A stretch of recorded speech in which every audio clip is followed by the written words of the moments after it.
नमस्कार दोस्तों, मैं अंकुर उपाध्याय स्वागत करता हूं आप सभी का एक बार फिर से अपनी नई वीडियो में। दोस्तों, कल करीब 80,000 करोड़ का ऑर्डर मिला डिफेंस सेक्टर को डिफेंस एक्विजिशन काउंसिल की तरफ से। 80,000 करोड़ छोटा ही रकम नहीं है ये, छोटी मोटी रकम नहीं है ये। हाँ, डिफेंस क्षेत्र के लिए डेफिनेटली छोटी है क्योंकि उन्हें ऑर्डर ही कुछ इस प्रकार के मिलते हैं बड़े बड़े। मैं आपको बताना चाहूँगा, पूरे बाजार ने अवॉइड कर दिया। कैसे? मैं सबसे पहले बता दूं आपको, DAC expected to approve deal exceeding 80,000 crore including 33,000 crore for 4 landing platform docks led by defence minister Rajnath Singh.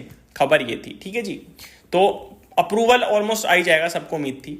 आज डिफेंस स्टॉक्स ऊपर भी खुले, चाहे एचएएल की बात कर लो, बीईएल की बात कर लो या बीडीएल की बात कर लो, बट किसी में भी तेजी टिक नहीं रही है। और ये ऐसा नहीं अभी हुआ है, ये बड़े लंबे समय से चल रहा है कि डिफेंस स्टॉक्स को ऑर्डर भी मिलते हैं, ऊपर भी खुल जाता है, वापस नीचे आ जाता है, चल नहीं रहे हैं। एक जमाना था 4,000 करोड़ की भी खबर आती थी ना तो शेयर 5% ऊपर चला जाता था। आज 70,000 करोड़ का भी ऑर्डर मिल जाए ना तो भी शेयर हिलता नहीं है, क्योंकि अब पूरी तरीके से बाजार शिफ्ट हो गया है। अब ये स्टॉक कंसोलिडेशन में चल रहे हैं, कंपनियां कोई खराब नहीं है। आप इनकी शेयर होल्डिंग पैटर्न उठा के देख लो, किसी ने भी अपना स्टेक कम नहीं करा है।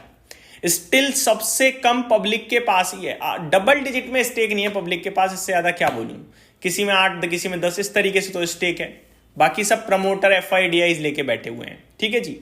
तो ये कंपनियां तो स्ट्रांग है, नो डाउट, हम सभी को पता है, लेकिन अब इनका शेयर एप्रिशिएट नहीं कर रहा है नॉर्मल रिटेल इन्वेस्टर्स को। अब ऐसे में क्या करें क्या ना करें, मैं आपको बताना चाहूंगा, इन कंपनीज के वैल्यूएशन ठीक है, इन कंपनीज का बिजनेस बढ़िया है, सब कुछ अच्छा है, लेकिन चाल बहुत बड़ी हुई थी।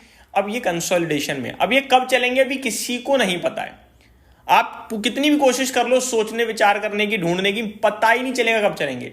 आप देखो ना यार, 80,000 करोड़ की खबर पे नहीं चल रहे हैं। 80,000 करोड़ तो पूरे डिफेंस के लिए आया है, एचएएल के लिए तो अकेले 47, 50,000 करोड़ के ऑर्डर आते रहते हैं, ये तब भी मूव नहीं करता। बीईएल के लिए कभी 3,000 करोड़ का आ रहा है, कभी 1,000 करोड़ का आ रहा है, वो भी नहीं मूव करता।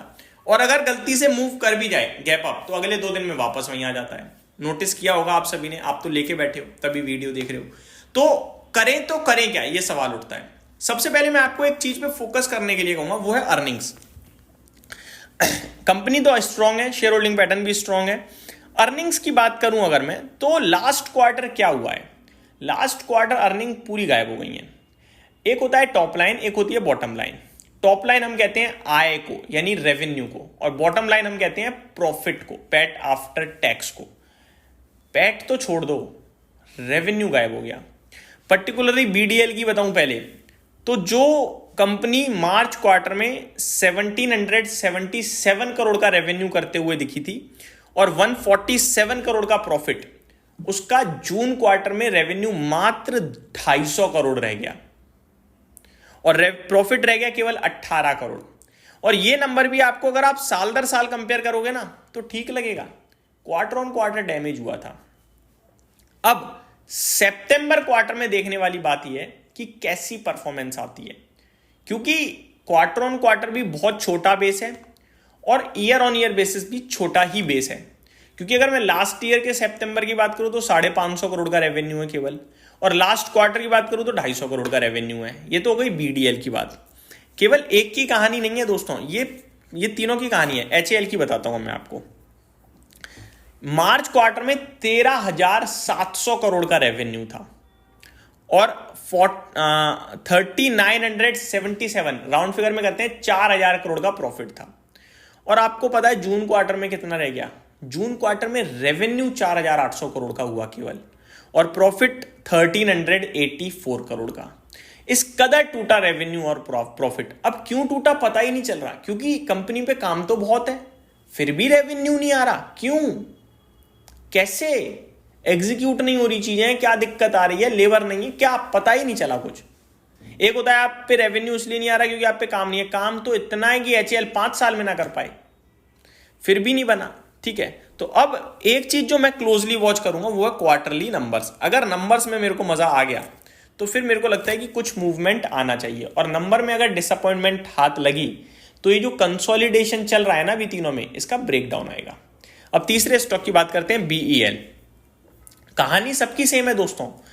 मार्च क्वार्टर में 9,150 करोड़ का रेवेन्यू और 2,127 करोड़ का प्रॉफिट था, और अभी जून क्वार्टर में केवल 4,500 करोड़ का रेवेन्यू रह गया, यानी आधा हो गया, और प्रॉफिट रह गया 969 करोड़ का।